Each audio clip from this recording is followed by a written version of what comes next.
Keith Totten, October 6, 1994, U.S. Army. My father was a Marine, and he said there was one too many jarheads in the family, so the next best thing I could do was go into the infantry in the United States Army. So, well, the first time I went to Iraq, well, actually, it was in '96. We did it was called Intrinsic Action 96. We're actually deployed into Kuwait to train the Kuwaiti Army. And during that time, Saddam Hussein started pushing forces out of Baghdad to the border. So what we did was we brought, I think, 10,000 more troops to come over, and we pushed that parallel line towards Basra and up into Al Naziriyah. We had Patriot missiles. We had bombers coming in. It wasn't really much of a conflict. It was just more of a presence. So that was the first time I had gone actually into Iraq, was in '96, and then they turned it into Operation Desert Strike from Intrinsic Action because of that. My MOS was 11 Charlie, so I was a mortar.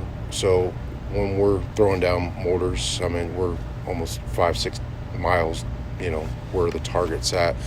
Though, I mean, it's still being desert, we can still see, but we can't really view, what we're hitting per se, because it's, when we're doing fire for effects, we're just throwing, rounds down range. But we had a couple incidents that happened. We lost, I think, three Marines that were in a helicopter. I think it was just part of a training exercise. That we went to Camp Doha, which is one of the Army bases in Kuwait. Drew our track vehicles. The heat was just blistering. Like June was, I think in the shade was like 120 degrees, and then out in the desert, I'm pushing like 150 and above. So going stateside, we're in the maybe mid 90s, and then 24 hours later, you're in the Middle East and you're pushing 150 degrees. So that transition was hard because it was a dry heat out there, but it was just, I think to get acclimated, it took the majority of us at least like a month, 2 months to get situated in that that heat. But the heat was a factor. We didn't have really any issues from the draw yard going out. We were about 5 miles from the border of Iraq. We had the 8th Engineers come in, and they made a cabal which had mortars, medics, scouts, and our 88s, which are mechanics and stuff like that, which was in our cabal. And then we had 3 strands Constantine wire that went all around. We built our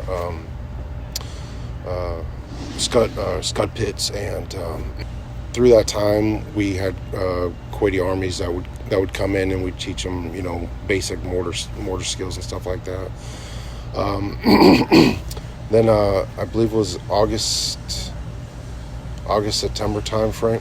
Actually it was September time frame when Saddam Hussein started pushing forces. So from September to just about the end of December was just all missions. It was just support missions and stuff like that. So about 90 days worth of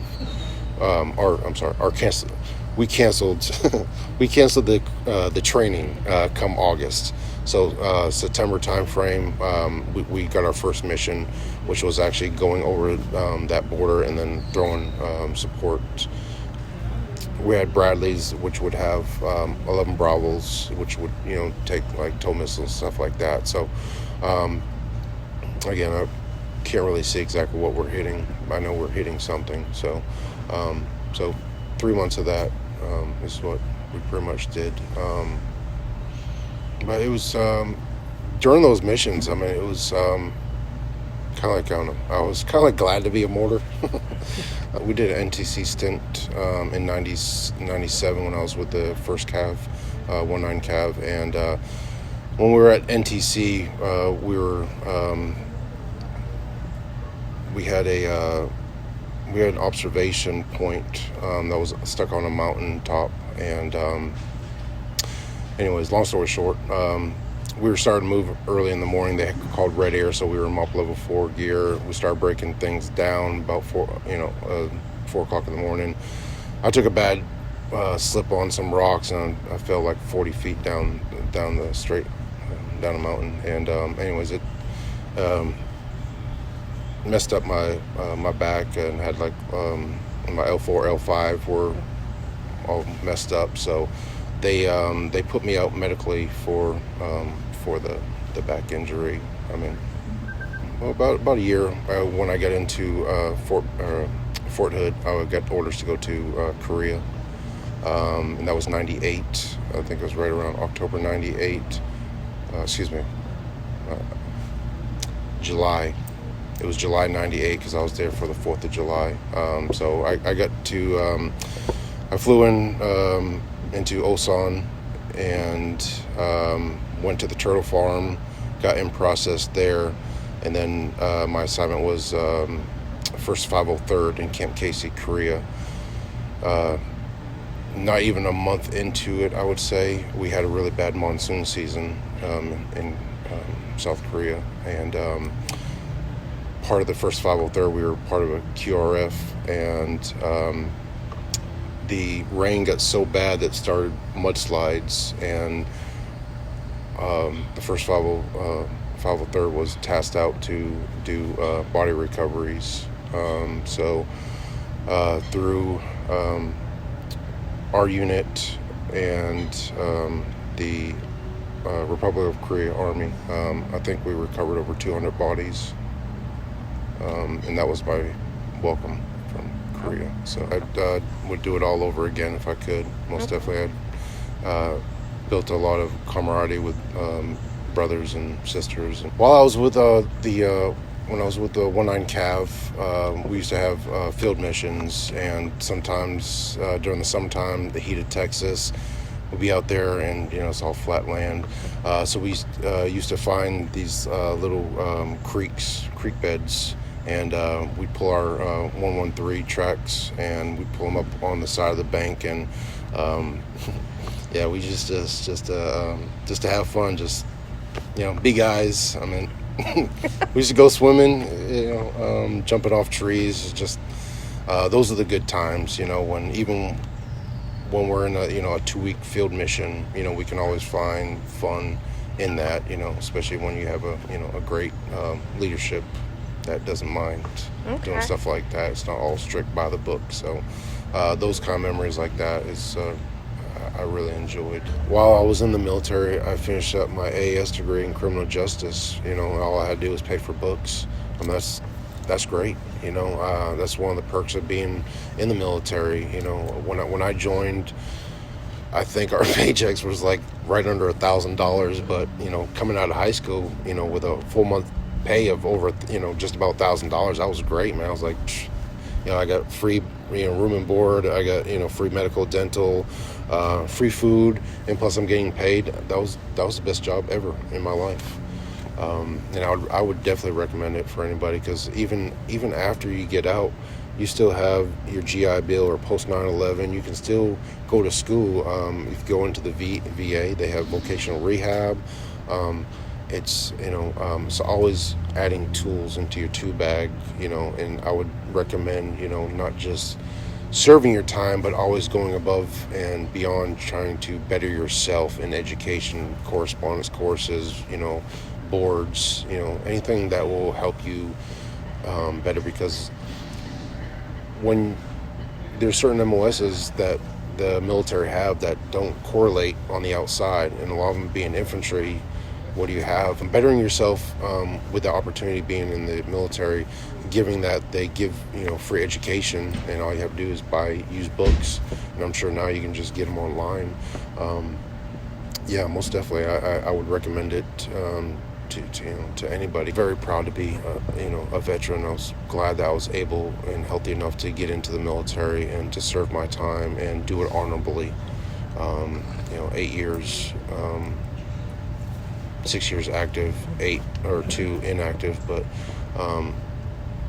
yeah, I'm so proud to be a veteran and do the things that I did, even the things that I hated seeing. I would still do it all over again. My nonprofit is called One Team, One Fight for PTSD. It's kind of like the motto of the Army: One Team, One Fight. And then the 4 is for post-traumatic stress. I never liked the D, the disorder, because it's not a disorder. It's an injury that that some of us have.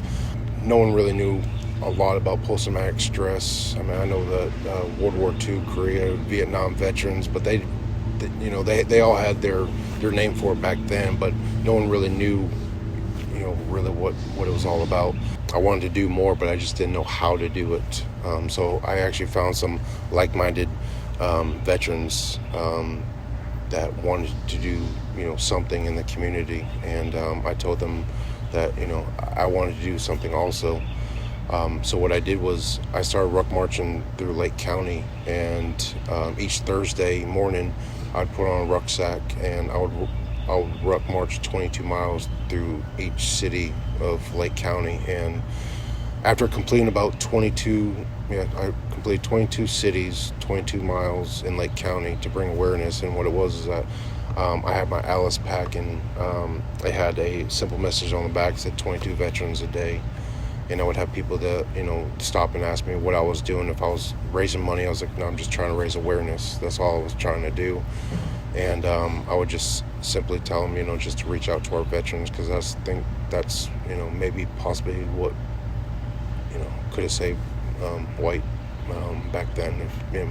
If he maybe just reached out to somebody, or someone had maybe I just reached out to him, maybe he'd still be here with us. So after completing all that, we had gotten together again, and we came up with all the money to start a nonprofit, and we named it as we did. And what we did was just bringing awareness back then about the transitioning from with combat veterans to civilian life, and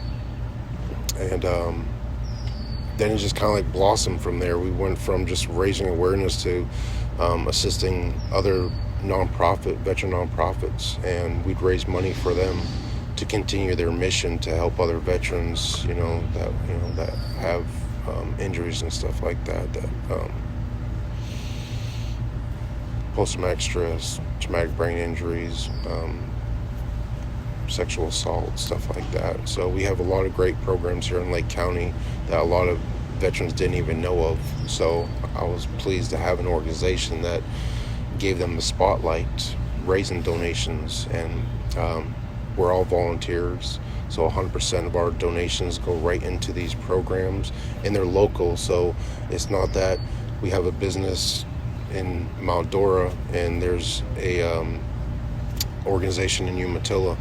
They can see where that donation goes directly, and they can visit that organization and see what difference their donations are making here in their hometown. So I think that's always a good thing, having a nonprofit making a difference in your community. You can check us out, One Team, One Fight for PTSD, www.oneteamonefightptsd.org. We've been, I think, now 6 years going, 4 years of assisting local organizations. We've raised close to almost $100,000 to help these individuals out here in Lake County. So please check us out. We're doing great things around here in Lake County and for our veterans. I appreciate it.